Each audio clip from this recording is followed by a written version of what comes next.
Okay, so you're looking at the Golden Temple, right? It's one of the most iconic spiritual sites on the entire planet. But what if I told you that its golden walls, they hold a philosophy that goes so much deeper than just its stunning architecture? Well, today, we're going to crack open this issue of the SikhReview to uncover some of the powerful ideas hiding inside. Yeah, we all know this image. It's beautiful, no doubt. But what the SikhReview is really asking us to do is to look past that shimmering facade. It's kind of like an invitation, to explore this deep well of ideas hidden right there in plain sight. We're talking about ideas about our own personal truth and maybe even the kind of world we all want to build together. So, here's the game plan for this explainer. We're going to start with this big, iconic symbol. Then we'll zoom way in to the self. And then we're going to zoom all the way back out to society. Ready? Let's get into it. All right, first stop on our journey, that inner world. The SikhReview kicks things off with a question, and it's a big one that thinkers have wrestled with for, well, centuries. And the question is, where does true wisdom actually come from? So think about it. Do we find it in ancient books, or is it something you have to experience for yourself, firsthand? It's such a fundamental question, right? And wow, Sikh philosophy has a really fascinating take on it.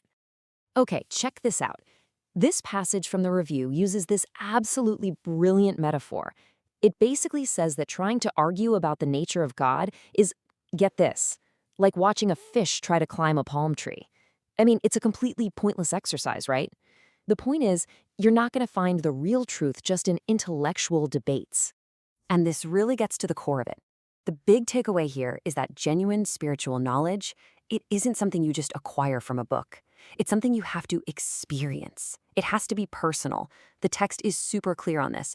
True understanding flows from a direct, personal connection, say through something like meditation, not just from soaking up information from a page. Okay, so that's the inner journey, the personal truth. But how does that, translate into a vision for the entire world? This is where we zoom out and explore the Sikh idea of what a truly just society looks like. And right at the heart of this vision is the Khalsa. Now, it's really important to get this. The Khalsa isn't just a group of people. It's a community, a collective, really, that's built on this incredibly profound ideal.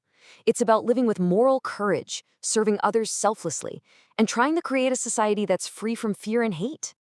Okay, and this brings us to a phrase you might have heard, but one that's often really misunderstood: Raj Karega Khalsa.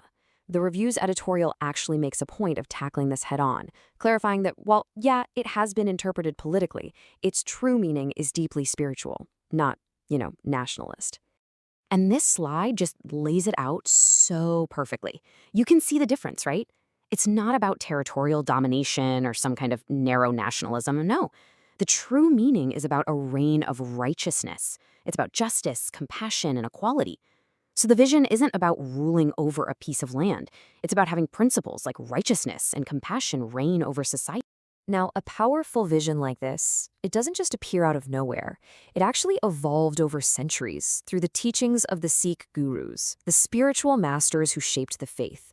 I mean, you can see the progression here. It starts with Guru Nanak and his radical rejection of the caste system. And then it builds and builds until hundreds of years later, Guru Gobind Singh gives the Khalsa its final, concrete form. So, okay, we've got this incredible history, these really profound ideas. But that brings up a huge question, right? How in the world do you keep a vision like this alive, generation after generation? How do you pass that torch? Well, the answer we see all through the SikhReview is actually really clear, and it's consistent. The answer is a deep and continuous commitment to education. And we're not talking about something abstract here. There's a very clear, very structured approach to passing these ideals on. I mean, just look at these ads from the review itself.